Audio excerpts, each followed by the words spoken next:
tal? Buenísimo, ¿no? Yo sé. Gracias por seguir acá, por hacer nuevamente ese clic. Y aquí les voy a dejar la segunda parte. Está también maravillosa. No se pueden perder un solo minuto.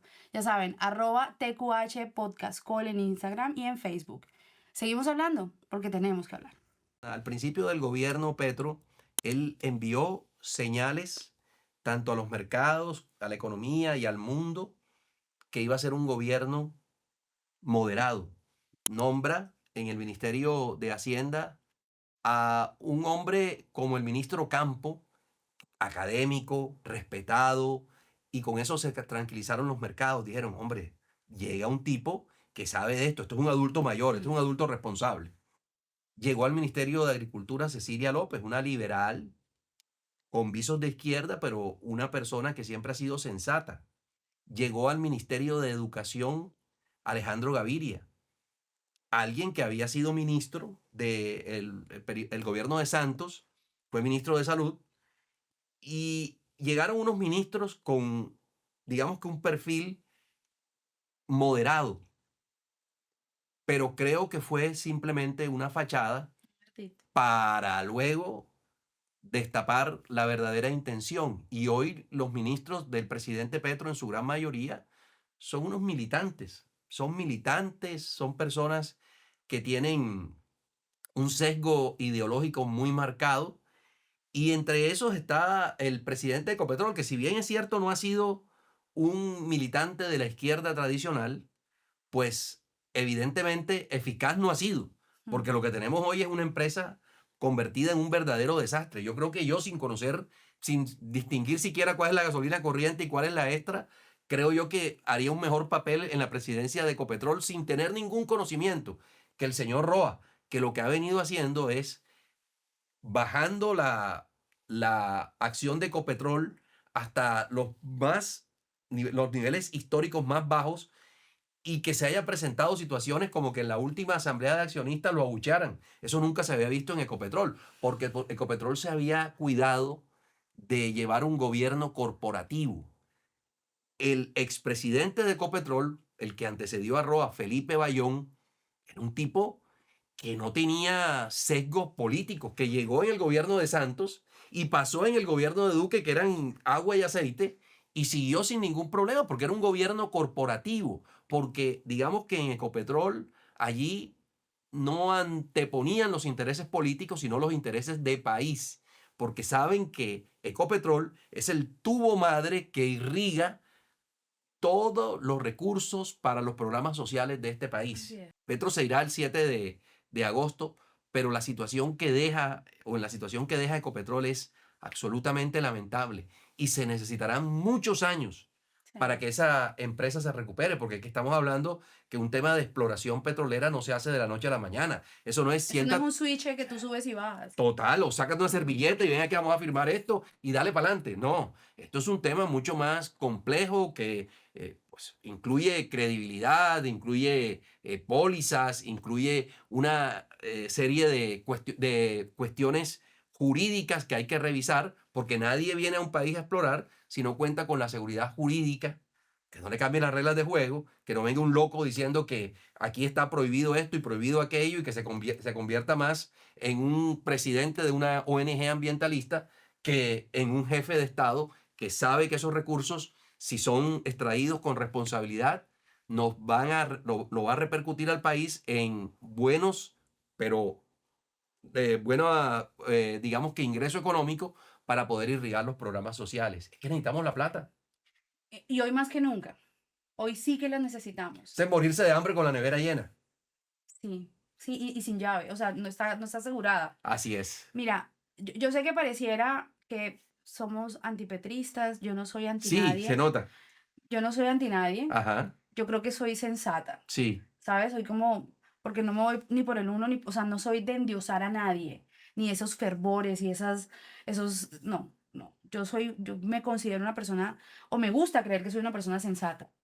Y la verdad es que es difícil no basarse en todo lo que Petro se representa o en toda la gestión de Petro, porque el plan de gobierno de uno de los candidatos que hoy está, según las encuestas, punteando, es Petro 2.0. Sí, claro. Entonces, no se trata de que estamos aquí hablando mal de Petro porque estamos hablando mal de él, sino que estamos viendo que esa es una de las posibilidades más altas que nos vaya a gobernar en los próximos 4, quién sabe cuántos años más. Entonces, quiero hacer como esa salvedad con las personas que nos están viendo, que nos están escuchando. No estamos contra Petro, estamos tratando de llevar una información diferente, depurada, de alguien que sabe mucho y alguien que pregunta mucho, eh, porque no queremos que voten de nuevo por esos fervores y esas pasiones, que es lo que siento. Yo estuve estuve preguntando sobre el plan de gobierno a personas que trabajan en la campaña del candidato Cepeda y literal, me sacaron un papelito en el que decía, es que uno tiene que votar así, con un romanticismo, y es que mira todo lo que ha hecho este gobierno. Entonces, cuando yo confrontaba y hacía preguntas, porque lo que hago son preguntas, eh, hubo una resistencia y una agresión incluso, Sí. a esa instancia. No sobrevive más de 4 preguntas la propuesta del candidato Cepeda. Yo dije, "Oye, ¿qué me estás hablando de Petro y de lo que está haciendo Petro? Pero ¿qué propone hacer Cepeda? Dime 5 cosas que quiere hacer. No, pues mira, la salud. Entonces pero esto es lo que están diciendo de la salud. Yo estoy viendo, esto lo vi esta mañana, no sé cuántas tutelas en lo que va corrido del año. No, pero eso es mentira, eso es Mm. mentira. Llegó un buque hospital al Pacífico. Yo, sí, pero llegó ahorita, le hicieron video y lo sacaron para campaña. Pero también has visto cientos de miles o miles de testimonios, y los que no vemos incluso, de personas que literal se mueren en la fila o que ni siquiera sabemos que se murieron porque no recibieron el medicamento, porque en ese momento no había nadie grabando, pero está pasando. Sí. Entonces, a eso es a lo que va esta conversación. Yo creo que más adelante vamos a empezar a hablar en otros episodios vamos a hablar de las propuestas como tal, porque creo que ahí es donde debería estar la conversación real. Deberíamos estar ocupándonos de quién es la persona más idónea, si se me permite, para escoger en el cargo más importante del país, en el momento, como decías tú, el momento histórico más relevante de los últimos y los próximos 100 años de Colombia. No es una decisión de un reinado de belleza, no estamos haciéndole barra al Junior o al Real o al Unión. No, esto no se trata de nada de eso. No quiero que lloren cuando vean al presidente, no quiero que hagan, no, de eso no se trata. Se trata de una decisión y nosotros que podemos, que tenemos la libertad y el privilegio de votar sin un arma al lado, sin el hambre acechándonos, sin el miedo tocando la puerta, creo que deberíamos salir. Ya no es un tema de que la política no es conmigo. Yo decía eso. Yo decía que la política no era conmigo. Y aquí estoy, en un podcast, hablando de política y pidiéndole a la gente que también hable de política, que piense en que la política no es una campaña, en que la política no es una persona, la política es tu bolsillo, es si te roban afuera, es si reclutan, si secuestran, si extorsionan, si hay medicamentos, si hay educación. Todo eso es política. La política es día a día, todos los días, desde que te levantas hasta que te acuestas. En la casa en la que duermes es gracias a la política. Eso depende la tasa a la que te prestan en el banco para tú poder comprar una casa. ¿De acuerdo? Todo tiene que ver con política. Pero mi pregunta ahora entonces es, además de dónde está la verdad, es, ¿a alguien le importa la verdad? Porque yo también los veo como ciegos, sordos y hasta mudos o repitentes. Es que hay personas, Lorna, y esto lo hago extensivo no solamente al tema político, sino a la vida misma, que tienen la necesidad de pertenecer, de encajar. Y a partir de esa decisión de buscar pertenecer o encajar, cuando llegan a alguna orilla política, solamente escuchan la versión de aquellos que están a su alrededor o aquellos que piensan igual que él o que ella para validar lo que ellos piensan. Entonces, ni siquiera se sientan a escuchar. No hay entrevista que haya dado, las pocas que ha dado Iván Cepeda que yo no me haya visto. Y yo no estoy de acuerdo con sus ideas, pero quiero verlo, quiero escuchar qué es lo que propone al país y me deja más dudas que certezas. Mm. Y no estoy diciendo que los otros no me dejen dudas. Los otros también me han dejado dudas que seguramente tendré que aclarar en las próximas semanas para tomar mi decisión de voto bien respaldada y bien consciente, no votar mi voto. Yo pienso que lo más importante es que no se cierren a un extremo político o a un sector político como si eso fuera palabra revelada. Hay gente que lo escucho en la calle dar la vida por Petro, sin que Petro tenga idea de quién es él. De pronto nosotros, que no estamos en la orilla política de Petro, tengamos más posibilidades que él en un momento determinado llegue a saber quiénes somos nosotros que esa persona que lo defiende a capa y espada en la calle y defiende sus políticas.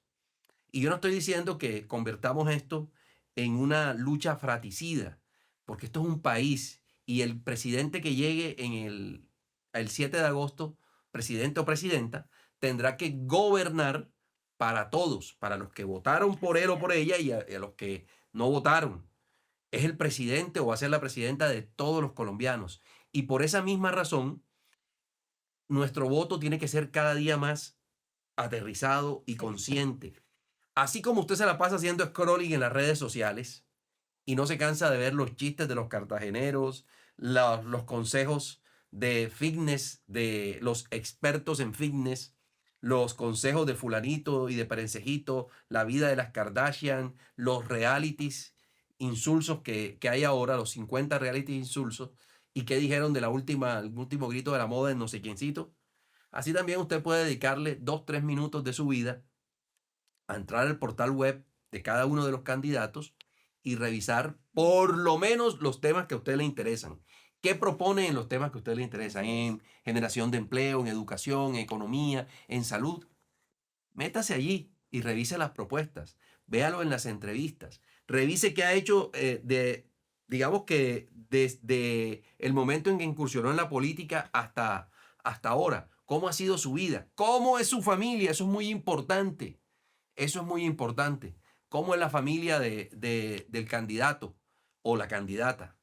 Revise todas esas cosas para que tome una decisión. Aquí no estamos invitando a votar por uno De o por otro. acuerdo. No. Aquí el voto debe ser libre, pero debe ser un voto informado. Esto no es mi simpatía porque me gustó la cara de fulanito, me gustó la cara de fulanita. No, esto es un voto que tiene que ser responsable, que mañana cuando le pregunten por quién vas a votar, usted dice por tal y después viene la segunda pregunta, ¿y por qué vas a votar por tal? Que no se quede, no, porque me parece bien. No, no, no es que me parece chévere. No, no es que esto no es, O porque me dijeron. o porque me dijeron, no, no.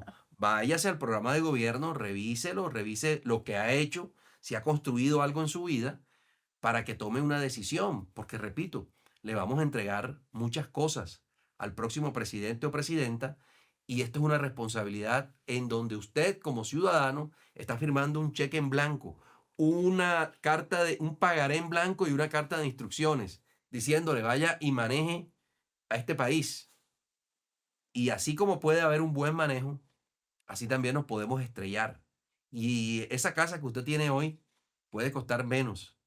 Y ese carro que usted tiene hoy puede costar menos. Y ese trabajo del cual usted se enorgullece hoy y dice que no necesita a los políticos porque usted trabaja en una empresa privada, podría desaparecer. Mire, Así es. Lorna, estuve hablando con un empresario del sector de la seguridad privada en Barranquilla. Me dice, a corte del 30 de marzo, tuvimos que prescindir de los servicios de 180 vigilantes. No puede ser. Es decir, perdieron 60 contratos de turno completo. El turno completo es 24 horas y 24 horas demandan 3 Tres vigilantes, personas, claro. 3 personas de 8 horas. Perdieron 60 contratos. Les tuvieron que decir los señores, lamentablemente, estos contratos se perdieron, se van 180 personas, 180 familias. Un empresario del sector de los restaurantes, hablando conmigo, me dice, a corte de marzo también, hizo corte del primer trimestre, 30 personas afuera. Y me dice, voy a cerrar 2 puntos en el sur de Barranquilla, porque no están generando ingresos y además hay un tema complicado con extorsiones. ¿Y saben qué? Esto se puede empeorar si no tenemos una política que estimule al empresario. Aquí no se trata es de brindarle todo al empresario, no, brindarle las garantías al empresario. ¿Cómo un empresario va a invertir en un país donde no hay seguridad jurídica? Donde le cambian las reglas de juego. Es que recuerde que en un solo año regresaron las horas extras, los dominicales y festivos. Yo estoy de acuerdo con eso, Sí, que yo haya también. regresado. Yo estoy de También. acuerdo. Eso estoy de acuerdo. Disminuyeron la jornada laboral, el número de horas por semana, pero le aumentaron el salario mínimo un 23%, 23.7%, sin que haya aumentado la productividad. Y adicionalmente, le clavaron un impuesto al patrimonio, a las sociedades, a las personas jurídicas. Esos son golpe tras golpe tras golpe, sin que el mercado, sin que la economía esté, digamos que, lo suficientemente sólida para aguantar ese tipo de golpes. ¿Cómo está, cómo está viendo el tema porque el gobierno saca pecho diciendo que estamos bien, que no ha bajado el desempleo, pero vaya a ver los nuevos empleos que están creando, de dónde se derivan? Del sector El sector público. público. Es pura burocracia. Eso Sí. traducido en términos caseros, en términos de la economía casera, es como si usted se fuera para el supermercado ahora, llenara el carrito, pero que el carrito que le quedara rebosante y pasara la tarjeta de crédito y la mandara a 36 cuotas. Es más o menos eso. La misma irresponsabilidad que hoy está haciendo el gobierno es eso, más o menos. Prosperidad al debe. El generar una supuesta economía sólida a partir de un crecimiento frondoso de la burocracia que sabe de dónde va a salir la plata. Porque es que cuando un empresario privado crea un puesto de trabajo, eso sale de los recursos del empresario, de lo que produce la empresa. Pero cuando es el Estado el que crea un nuevo Somos puesto, nosotros. eso sale de nosotros, de nuestros impuestos. Es un burócrata más. Y este gobierno le ganó haciendo corbatas a Arturo Calle, porque aquí tenemos corbatas en todos los ministerios. Aquí hay corbatas en todas las entidades del Estado. O Sí. sea que el primer productor de corbatas aquí ya no es Arturo Calle, ahora es Gustavo Petro a lo largo y ancho de su gobierno, donde nos ha llenado de corbatas una frondosa Sí. burocracia, unas entidades que no ejecutan, como el Ministerio de Igualdad y todas estas entidades que han venido creando en este gobierno. Y lo que vemos es que el Estado se ha vuelto un Estado robusto, grande, paquidérmico, y el país no produce en los sectores donde debe producir, porque la economía se ve es en el empresario privado, se mueve con el empresario privado al que lo están cada día más llevando a un extremo en que llegará un momento en que tirará la toalla. Mire, ayer yo comentaba en mis redes sociales, hay un indicador preocupante. La construcción en este gobierno se ha caído. Este gobierno ha suspendido muchos de los programas que venían de estímulo a la construcción para que la gente tuviera su casita propia. Pero ahora, concretamente en los estratos 5 y 6, se está presentando un fenómeno. Los proyectos que están desarrollando, proyectos inmobiliarios, los están desarrollando con algo que se llama la cláusula Cepeda. La cláusula Sí, lo vi. Cepeda es que si le dicen al tipo, venga, invierta en el proyecto, pero es que a mí me da miedito que se monte otra vez la izquierda al poder. Ah, no, pero venga, eso no hay ningún problema. Inviértalo y aquí, si gana Iván Cepeda, nosotros le regresamos, le retornamos el dinero sin ninguna penalidad para que la gente pueda invertir. Y fíjese una cosa que es una gran contradicción. ¿Usted conoce algún albañil que sea millonario? ¿Algún Mm, maestro de obra que sea potentado y que tenga una mansión? no. El presidente Petro golpeó el sector de la construcción y él dice defender al pueblo, pero los albañiles, los maestros de obra, los carpinteros, los electricistas, todas esas personas que trabajan en el sector de la construcción, hoy no tienen las mismas oportunidades. El sector de la construcción es el generador el mayor generador de mano de obra no calificada en el país. Y el sector de la construcción, a su vez, jalona 28 subsectores, porque el sector de la construcción, cuando usted está construyendo un proyecto inmobiliario, necesita cemento, Ujú. arena, necesita Redes. redes, las tuberías Ujú. sanitarias, necesita puertas, ventanas, closet, pisos, techos, cables. Todos esos subsectores están en estos momentos fuertemente golpeados por la decisión del gobierno nacional de cerrar algunos de los programas que generaban incentivo para que los colombianos compraran casa propia. Hoy hay un déficit de vivienda inmenso y hoy hay muchas constructoras han tenido que suspender proyectos, aplazarlos y algunas están a la expectativa de que suceda u otras le están metiendo la cláusula Cepeda para que Increíble. puedan vender porque el metro cuadrado está elevado y nadie se le mide a meterle a un apartamento. Hay apartamentos, en Barranquilla hay apartamentos que ya sobrepasan los $2 millones. Sí. Entonces, si una persona le va a invertir un apartamento $2 millones, ya lo piensa, dice, pero es que si un apartamento aquí me vale $2 millones, yo también puedo comprar un apartamento en Miami. Y con esos $2 millones allá me abren las puertas enseguida. Y de pronto hasta consigo la manera que a través de una visa de talento extraordinario me terminen dando la residencia Increíble. permanente. De Me acuerdo. voy a vivir Ni tranquilo estoy allá. al riesgo de una dictadura que de pronto me expropia. Total. Sí. Ni que me baje el bien, porque es que la otra es que en medio de estas dictaduras yo conozco varias personas de Venezuela que vivían en estratos altos, en barrios altos allá en Ujú. Venezuela, y que cuando se dio ese fenómeno del chavismo, esa casa que costaba 300, 400 mil dólares, después no daban 50 mil dólares por ella. Y que muchas Increíble. personas lo que hicieron fue tratar de asegurarla, llevar allá que viviera un familiar y que se mantuviera ahí ese familiar, porque si la desocupaban, entonces la invadían.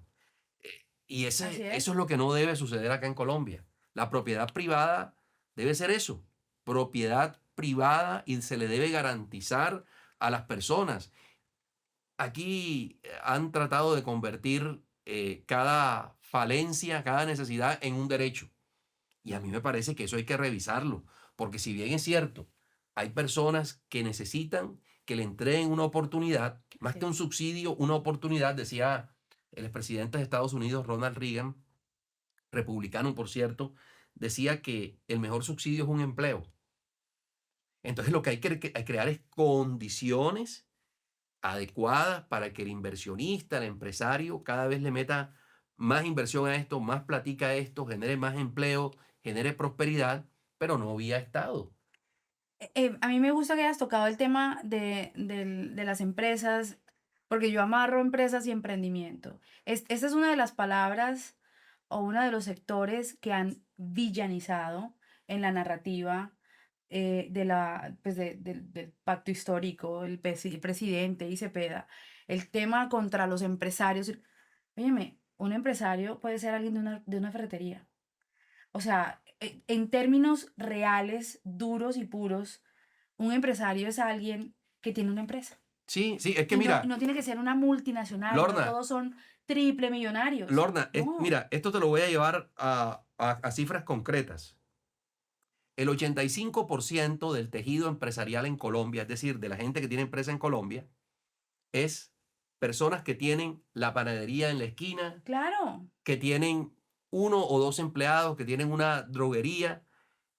Y los empresarios grandes, como este estudio incluso. sí, los industriales, esos que tienen miles de empleados, esos no llegan al 5% en Colombia. Así es. No, no son la mayoría. La mayoría de las personas a las que le subieron el salario mínimo en la nómina, que no solamente incide en el pago de los 15, de los 30, sino también en el pago del factor prestacional de primas, cesantías, intereses de cesantías, vacaciones, de aportes para fiscales, son personas pequeñas que tienen 3 empleados, 2 empleados, que tienen una ferretería, una panadería. ¿Y qué está haciendo esa gente? Está Ujú. sacando cuentas y dice, No, se la ahoga. comida del señor o la comida de mis hijos. ¿Qué Claro. hago? Voy a tener que hacer recortes y por eso es que Uno llega a cualquier, y le voy a poner un ejemplo, Juan Valdés. Antes encontraba más personas ahí.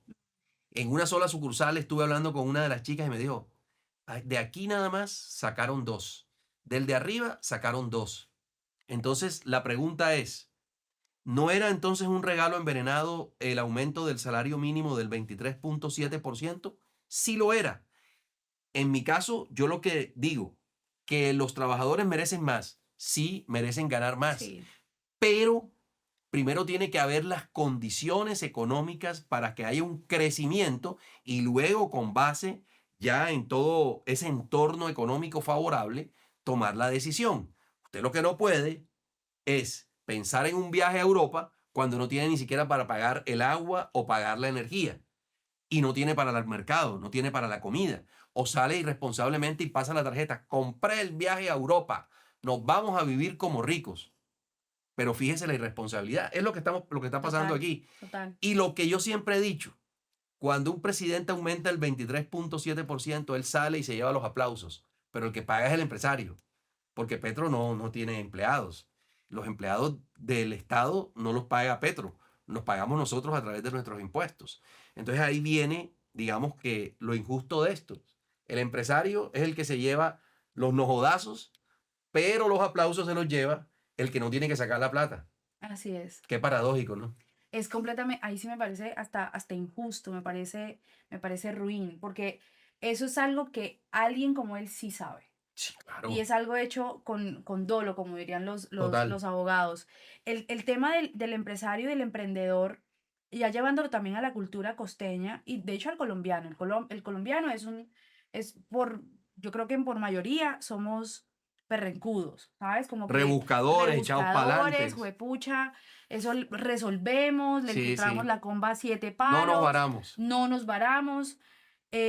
Y ese es el que está emprendiendo. Y ese es el que empieza, de pronto empieza con vendiendo dulces en la universidad Así es. o llevando galletas al colegio. Seguramente tu hijo, tú mismo cuando estaba chiquito hiciste lo mismo. O sea, es ese cúmulo, ese es el que está recibiendo el golpe más grande y más contundente y es el que lo va a seguir recibiendo si seguimos con este mismo modelo. El tema es de los empresarios o de los emprendedores, de los que nos rebuscamos, de los que además dejamos de buscar empleo. Y ahí era donde quería llegar. El tema de la cifra del desempleo, que no solamente es de todas las OPS que salieron ahorita de la contratación de este año, que además creo que son decenas de miles Total. las que están en la nómina del gobierno que no lo necesita, porque el gobierno ya es lo suficientemente lento y ya hay demasiados puestos. Pero además es que es muy fácil decir que se redujo el desempleo cuando la gente dejó de buscar empleo y empezó a rebuscarse. La gente se resignó y dijo, no, pues me tocó emprender. Y tú ves al que te vende los deditos, o al que está haciendo bolis, o a la que está haciendo aretes, toda esa gente, Él no está buscando empleo o ella no está buscando empleo, pero por... no tiene un trabajo estable. exactamente, exacto, ¿no? Y Es no decir, tiene si no sale ese día a trabajar, no hay comida en la la casa. Si comida. llueve, no hay comida en la casa. Si se enferma, no hay EPS que lo atienda. No tiene pensión, no tiene ARL, no tiene nada. Así es. Y ese es el pueblo. Sí, claro. Ese también es el pueblo. Y esa clase, en términos de estrato, esa clase media baja, media y media alta, es la más proclive a ser devorada por los impuestos. Total. Y el Y mayor por... impuesto que puede haber en una economía es la inflación. Mm, Es la pérdida de la capacidad adquisitiva, precisamente impulsada por la subida de los salarios, porque es que a todo le cuesta. Es decir, en una cadena de suministros, si usted habla de una panadería y usted tiene que pagar el 23.7% más en salario a su nómina, por pequeña que sea, eso le genera un costo fijo mensual que usted no tenía antes. Y ujú. entonces, ¿cómo tiene que hacer esto? Bueno, habrá que subirle al pan, recortarle entonces al pan el queso que le pongo, pero es que al señor del queso también le costó eso y al señor que le suministra la harina también la producción, digamos que los costos fijos se le subieron y entonces toda la cadena que se mueve en torno al negocio va a subir y obviamente usted va a terminar lamentando mucho tomando la decisión de o despedir un trabajador o bajarle tamaño al pan o subirle el precio al pan y se eleva el costo de vida y ese es el peor impuesto que existe, la inflación, Sí, porque es la pérdida del poder adquisitivo. Y así usted llega al banco y meta 1 millón de pesos en enero, cuando va a retirarlos en diciembre, ese 1 millón de pesos le va a alcanzar para comprar menos de lo que compraba usted en enero, cuando los porque la puso. inflación se lo llevó. Se llevó un 8, un 7, un 6% de ese millón, que es bastante dinero. Ese es el peor impuesto y ese golpea a todos por igual. Lo que sucede es que el rico, un 7%, le es indiferente. Él por un 7% no va a dejar de comer. Pero al pobre, el 7% puede significar la diferencia entre comer arroz solo o comer arroz con alguna proteína.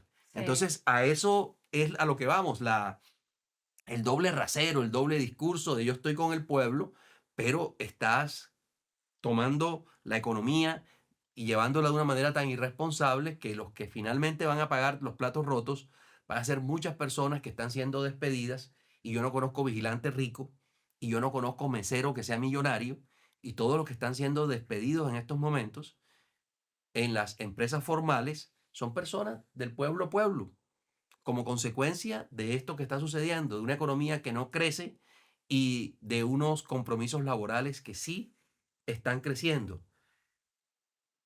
Uno ve a los empresarios cada vez más desesperados. Cuando viene el 15, cuando viene el 30, cuando tienen que pagar Sí. nómina. Entonces la gente dice, entonces, ¿para qué montan empresas si no van a ganar? Oye, no es eso. En todos los países del mundo garantizan que los empresarios, las personas que lleguen, puedan tener las condiciones propicias para mejorar, para afianzarse, para expandirse, para abrir más sucursales, para tener más empleados, para generar más empleos. Pero las condiciones necesarias aquí no están creadas. Aquí usted monta una mesa de frito y mañana ya están pasando los vanes de la moto diciéndole Eso te que iba a tiene que decir. pagar. Además de los impuestos y de la inflación, el enemigo real, latente y que está hoy, Sí, literal, tocándole a la puerta a la persona en un barrio estrato 2, estratos 3, que no es millonario, sí, no es millonario para es la nada. extorsión. La extorsión, Y claro. entonces cuando tú dices, le dices a alguien que está montado en el proyecto de seguir lo que tenemos hoy, le dices, pero eso no lo veía. Siempre ha existido. Mm. No, no, o sea, no. No en estos niveles, no de esta No, manera, no a este público además. O sea, esto es, yo antes decía cuando vivía en Bogotá, yo decía que, y era algo de lo que me jactaba, curioso que me jactara de eso, pero yo decía, en Cartagena, cuando tú estás en el centro y alguien te arranca una cadena o lo que sea, todo el mundo decía, cógelo, cógelo, cógelo. Y la gente salía corriendo y agarraban al señor y algo le hacían, que tampoco estaba bien, pero te recuperaban sí, lo que te habían robado. Hoy ya no roban así, Jean-Pierre. O sea, ahora, creo que hace unos días salió, creo que fue ayer, salió una noticia que una persona fue, creo que lo asesinaron, murió tratando de salvar a alguien que había sido robado, de recuperar. Y digo, eso no pasaba antes, claro, porque ahora no es el delincuente que está como raspando a ver qué consigue, sino que total, son bandas orquestadas, con total. una infraestructura, con una parafernalia, con un armamento diferente y con una mentalidad completamente diferente, ¿no? Sí, completamente. ¿Y quién lo recibe? El que anda en bus, el que abre la tienda, el que se pone en la esquina con un puesto de arepas y queso, o de bollo y queso. Y eso también es pueblo. Y hago el énfasis como eso también es el pueblo. A mí lo que me gustaría es que esas personas también nos escucharan, que están aquí en la costa. En la costa ganó Petro en las elecciones Sí, en el pasadas. 22. Yo Y ganó, ruego le fue muy bien en las parlamentarias del 8 de marzo. yo ruego para que nos escuchen y de pronto les sirva algo y cuestionen. A mí me parecería demasiado, demasiado inverosímil que vuelva a ganar algo, un proyecto que él no hizo sino incumplirle a la costa, nos tienen azotados. La electricidad, los Juegos Panamericanos, habían prometido un tren de Buenaventura a no sé Interoceánico. qué, el proyecto solar, O Sí. sea, una cantidad de cosas y solo babas, babas y mocos, porque no hay nada, no pega con nada, no, lo que dices, un ladrillo lo pegaron para una foto, hubo un concejal, el concejal mejor votado, olvidé su nombre en este momento, vino a visitar una Daniel obra, Briceño. Daniel Briceño vino a ver una obra que habían inaugurado, que eso fue una gran parafernalia, y se paró en el mismo lugar. Además que es una cosa, yo no soy albañil, yo nunca he pegado un ladrillo con otro, pero yo sé que para que el ladrillo pegue, tú tienes que preparar el terreno. No, eso era como sobre la tierra con pasto todavía, amigos. Tierra con pasto, un ladrillo, el tipo hizo así como con el cemento y lo pegó. Esa fue la foto. Y llegó después Briseño, no había nada. Un polvero, era Sí, lo es que había que ahí. digamos que la mayor dificultad de este gobierno ha sido la ejecución. Es un gobierno que no ejecuta. Es un gobierno que ha concentrado su narrativa en instalar un discurso de odio. Petro todo el tiempo está echándole las culpas al resto de la humanidad.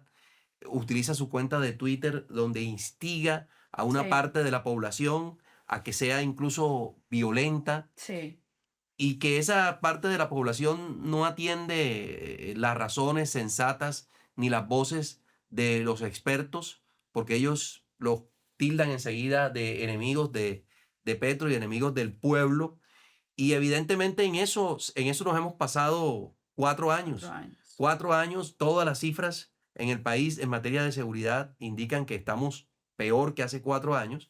Y como lo decía antes, ni siquiera nos presten atención a nosotros. Váyanse a las cifras económicas y miren cómo estamos en todos los aspectos de la economía, en los aspectos de seguridad, de crecimiento del país, del Producto Interno Bruto, de todo. Y se van a dar cuenta que no hay indicadores que sean positivos y que nos permitan decir que un segundo gobierno de la izquierda le va a traer beneficios a este país, sobre todo un gobierno de izquierda dirigido por alguien que es mucho más sectario, que es mucho más cerrado que Petro. Es un hombre más intransigente y yo no le veo definitivamente por ninguna parte un aspecto positivo que pueda tener Iván Cepeda como presidente. No, yo simplemente, de nuevo, como si fuera un empleado, no va ni a la entrevista. O sea, no, ¿cómo puedo yo escoger a alguien que no me presenta su hoja de vida, no me la vende? No entiendo, no entiendo. Bueno, Jean-Pierre, tenemos muchas otras cosas de qué hablar, vamos a seguir hablando, pero pues por hoy quisiera como despedirnos, de pronto decir 3 cosas que nos gustaría que se quedaran con ustedes. A mí me gustaría de verdad hablarle así al oído a los que creen que no, que la política no es con ellos, sí es con nosotros, sí es ahora.